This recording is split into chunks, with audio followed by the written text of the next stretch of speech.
Question number 2 try करते हैं।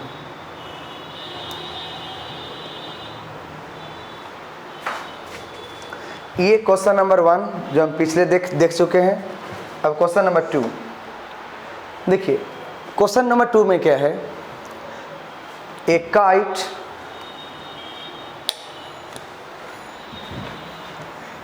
Kite is flying at a height of 25 metre.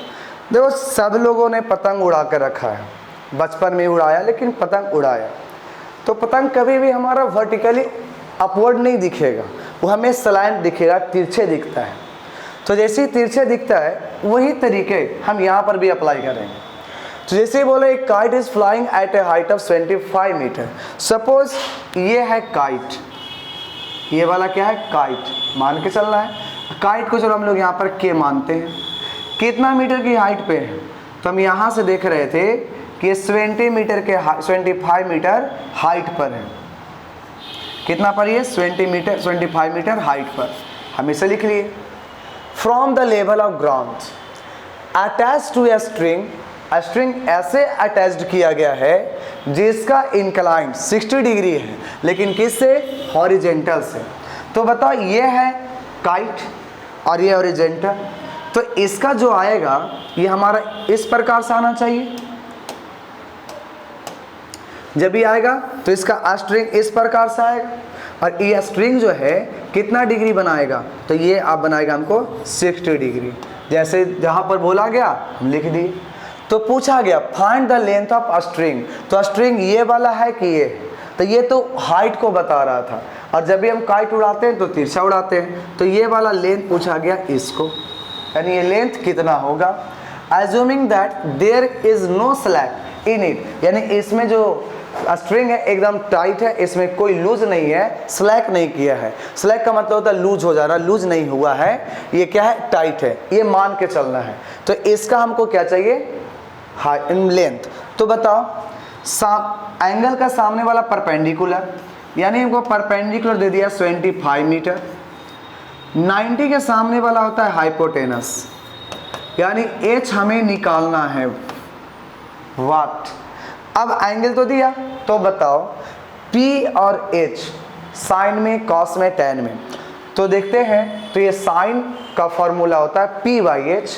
तो हम बोलते हैं इसमें कि साइन थीटा यूज करना पड़ेगा। साइन थीटा में कितना, साइन 60 डिग्री। तो जैसे 60 डिग्री यूज करेंगे तो फॉर्मूला P/H, और साइन 60 का वैल्यू कितना होता है, √3/2। P कितना है 25, और H हमको निकालना जो लेंथ होगा, निकाल देंगे। अब इसके बाद इसको क्रॉस मल्टीप्लाई कर दो, जैसे करेंगे तो √3L होगा, और इधर जाएगा तो 25 और इंटू 2 होगा।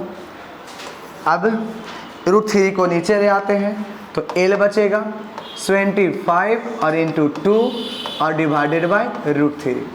क्या करते हैं, इसको √3 को रैशनलाइज कर दो, तो रैशनलाइज करेंगे, ऊपर नीचे कर देते हैं रैशनलाइज। रैशनलाइज का मतलब होता है कि हरों का परिमेयकरण, यानी जो डिनोमिनेटर में उसी से मल्टीप्लाई कर देना होता है। तो कितना गया 25 इंटू 2 और ऊपर में √3, और √3 होता है 3। अब इसे काट सकते हैं, कितना 25 टू जार 50, और यहाँ पर कितना बच गया √3। इतना मीटर आंसर हो जाएगा। लेकिन बोला है √3 का वैल्यू पुट करो, तो वैल्यू पुट कर दो, तो 50 इंटू 1.732, और जितना भी आएगा वो मीटर में हो जाएगा आंसर। तो ये था क्वेश्चन नंबर 2, ठीक है। अब है क्वेश्चन नंबर 3। कहता है एन ऑब्जर्वर, कोई ऑब्जर्वर है। ऑब्जर्वर कहते हैं जो किसी को भी देखता है, किसी के मोशन को ऑब्जर्व करता है, वह ऑब्जर्वर कितना मीटर लंबा है, 1.5 मीटर टॉल लंबा है। वो 30 metre away from a chimney, और वो खड़ा कहाँ पर है, तो चिमनी से। चिमनी क्या होता है, ईटा भट्ठा वाला। तो ईटा भट्ठा वाला जो चिमनी है तो क्या होता है, खड़ा रहता है। तो वहाँ से 30 मीटर दूरी पर एक खड़ा है ऑब्जर्वर, और ऑब्जर्वर का हाइट है 1.5 मीटर, ठीक है। द एंगल ऑफ एलिवेशन, अब पहले यहाँ तक छोड़ते हैं, फुल स्टॉप तक फिगर बनाते हैं। तो देखो सपोज दैट ये हमारा हो गया चिमनी, और ये हो गया ग्राउंड। और इस तरह से बच्चा हो गया, ये वाला आदमी कितना मीटर, 1.5 मीटर, ठीक है, आदमी हो गया।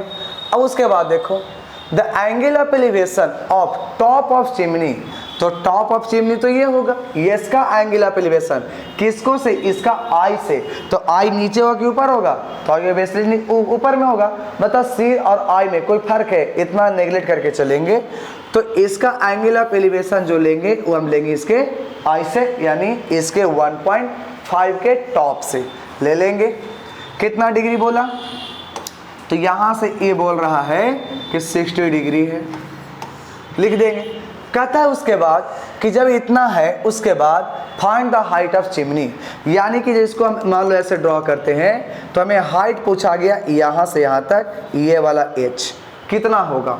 तो सबसे पहले क्या करेंगे कि ये पता है 1.5 मीटर और ये पता है 30 मीटर।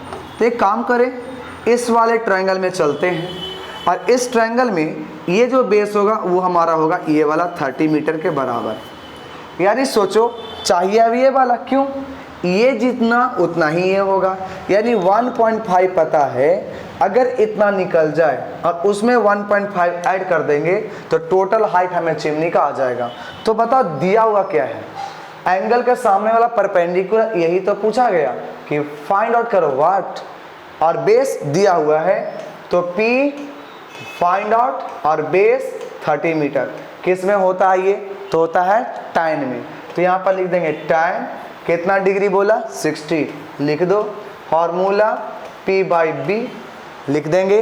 tan 60 का वैल्यू √3, P का वैल्यू नहीं पता और B कितना 30। क्या करते हैं, P निकालने के लिए इसको भेज देते हैं, तो P equal to cross multiply कर दो 30√3 मीटर। जैसे ही इतना आ गया, अभी टोटल हाइट ऑफ चिमनी नहीं आया है। अब जैसे हमको हाइट ऑफ चिमनी लाना है तो लिखेंगे टोटल हाइट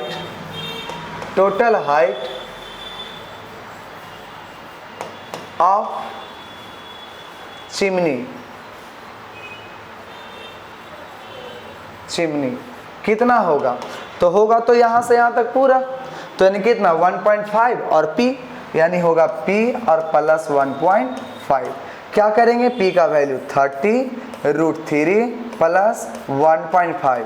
अगर आंसर ना मिलेगा तो एक काम करना कि 30 रहने देना और 3 का वैल्यू 1.732 पुट कर देना, और उस जो भी आएगा यहाँ पर इसे यहाँ ला करके यहाँ पर रख देना और उसमें 1.5 ऐड कर देना, फिर जो आएगा वो मीटर में क्या हो जाएगा आंसर।